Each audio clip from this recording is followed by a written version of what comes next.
Hey guys, so today I want to make a quick little video here because today Apple released a new version of their operating system, which is iOS 7 Beta 3 that I do have over here on the right side. And then of course I do have my Samsung Galaxy S4 over here with the Google Edition firmware install that you can install on if you do have the Galaxy S4, the not the octa-core edition, but the other one, which is the GTI 9505. You can install this firmware. It was a little bit tricky for me to get it running. I had some problems in the beginning, but right now it seems to be working.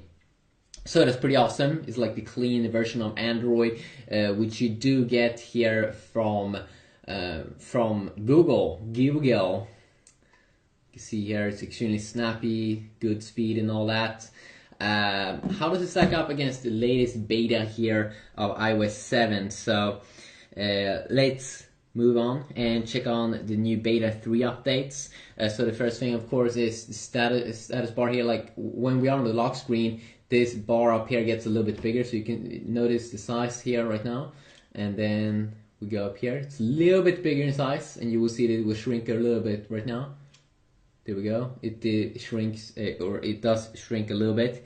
Other updates are that it's more transparent with apps, with folders actually.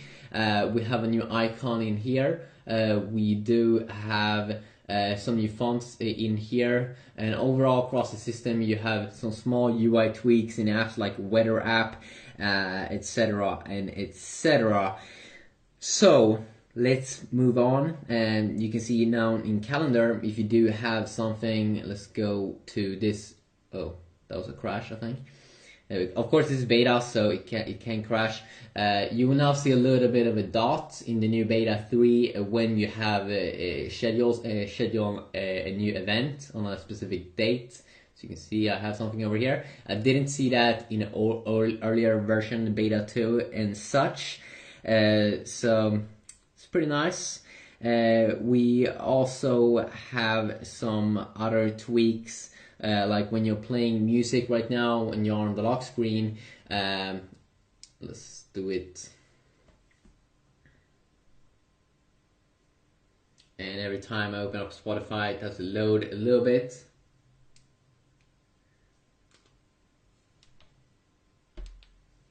So you can see now, you can see the time up there in the middle. Overall, the beta 3 updates across the system, it's mostly small tweaks, but mostly bug fixes, fixes in AirDrop, AirPlay, iCloud, activation lock. I made a full review actually. Newsstand network, passbook, Siri voices is a little bit different.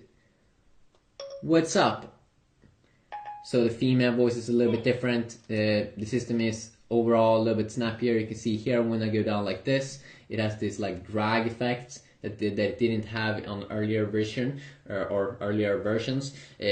Probably maybe a little bit more transparency here. I'm not really sure. I don't think it's a major update over there, but maybe a tiny one. New app, like when you download apps, you can see a new app loading thing that I've been showing off. So if you want to see specific videos where I go over specific features, please let me know about that. But of course, here Android 4.3 is extremely clean here. Let's see here when we are on the lock screen. Compare it here against the lock screen. You can have widgets here, which is pretty cool with Android, the latest version of Android, Jelly Bean Android. So I can quickly go to the camera over here. And then I can quickly add more widgets here to the lock screen. Mostly though it's just Google's widgets, but messaging here could probably be pretty nice. That you would have a quick access to that. Apple have a similar feature across the system where you can drag up this new control center here, and you finally get some toggles inside of the iPhone experience and their iOS software. So you have some toggles in here like Wi-Fi, Bluetooth, AirPlay mode. You have a cool brightness slider here, which we have been having in Android for a long time now, but finally here it's coming to iPhone. And you can access this on lock screen. You can also disable it. You can't have that many, or you can't have 2 widgets. You cannot, but you do have a quick access to the camera down here at the bottom, so you can just swipe up there to fire up the camera pretty quick. Overall, they kind of work the same. I mean, yeah, you get one extra widget here on the Android 4.3 here, and if you want to access, if you do want to access like a center with toggles and such that you can here on the iPhone, just like that, you have to do 2 fingers and it will drag down here, and we get some toggles here that's very, very similar here, all the toggles that we do get on the iPhone, like brightness. We do have a Wi-Fi, Bluetooth, airplane mode, but then you also have emergency calls, and you can also see the battery, and you have a quick access here to settings, which is definitely very, very nice. But overall, they are kind of similar there. Of course, they look a little bit different here. You can have both on both these 2 devices. You can have live wallpapers, and of course, with Android, you can customize the interface a lot just by downloading more apps. Of course, here you can also see pretty cool here that you always have a quick access to the search widget up there at the top. It doesn't really matter what page I'm on, and that's the cool thing with, of course, Android, that you can have these cool widgets. You can download a ton of widgets. It makes your phone go a little bit more alive. You can see these bubbles over here. I can also fire on some bubbles here that we do get in the beta 3 and beta 2. On the iPhone here, you do get 2, which is also, they call it dynamic, but they also use bubbles. I'm not sure why everyone is using like bubbles. What is the thing with these like bubbles? It feels like they're kind of, someone is copying each other here. But very, very similar here. It's just like different colors, but overall they are pretty much the same over that, and that's pretty fun. And as I said, if you wanna have widgets here, you can just quickly add that.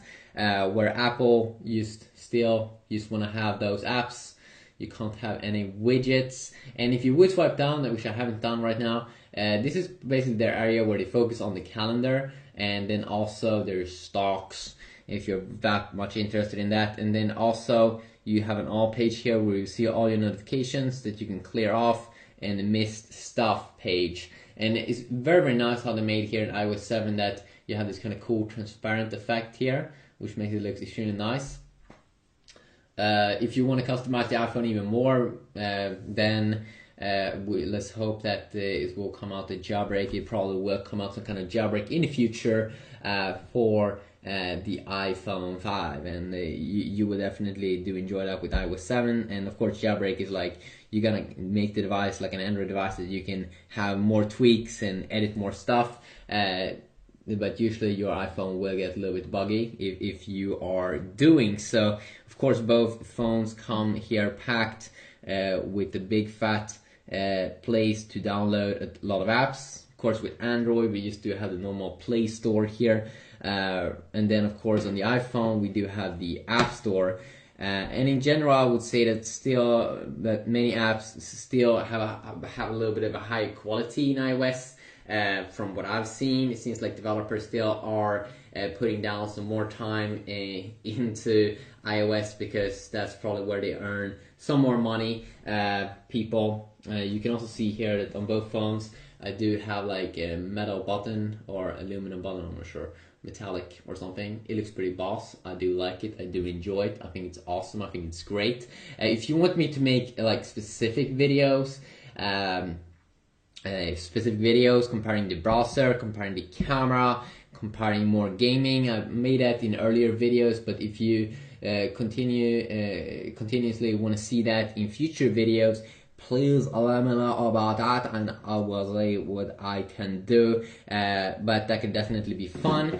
You can also check out the multitasking area here a little bit. So you double tap on the iPhone, and you have kind of the same system here where you swipe here in iOS 7. Here you go up and down, but overall it's pretty much the same. I'm pretty disappointed with the stock version of Android here that they don't have a quick way to close everything. That's something that you do get in Samsung's TouchWiz, Samsung's own UI that they put on most of their Galaxies 4 that they are selling. But if you buy the Google edition, of course, you won't have that. Here you also have the same kind of system.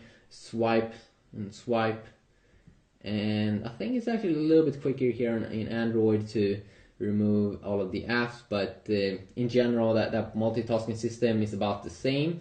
Of course, if you want to use some voice assistants with Android here, of course you would just use Google Now versus Apple's own Siri, which I probably can make a separate video about, because there's really interesting how many different things you can use it. Usually I just use it for alarm, to set alarms, so I just click on this little button, set alarm at 5 p.m.